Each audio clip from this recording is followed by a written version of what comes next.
Well, that inflation's not going away. We're getting the nightmare landing. We're going to grow in the first half at about 1%, and we're going to have basically core inflation at 4%.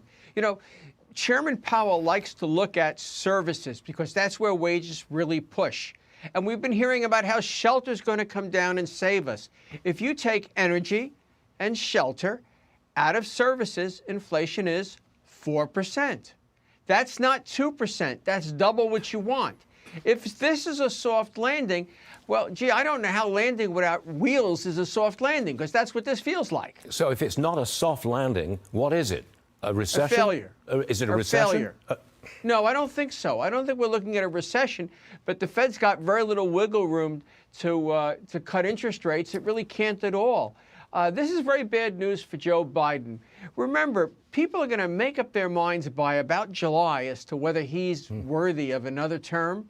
So we got six, seven more of these inflation reports to go, and we're not making the kind of progress he needs. People have to not only see numbers, they have to feel better off. That's not happening. I want to see economic growth for the United States. So if it is, I think most people do actually, growth is good in my opinion. But if it's Biden versus Trump, who has the best policies to produce real economic growth? Well, Donald Trump does. I mean, we could forget about all the indictments and all that nonsense. The reality is that during the Trump years, the economy grew better than during the Biden years. They both swelled their deficits. But, you know, Biden has done it by much more and given us inflation.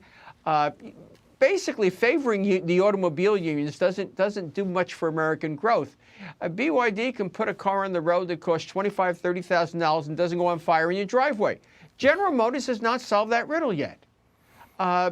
If we look at semiconductors and so forth, it's nice to do those things, but mandating daycare centers when your costs are already too high, the infrastructure bill isn't really going to fix our roads and rails and planes and all the rest because it's got too many set-asides for his special interest groups.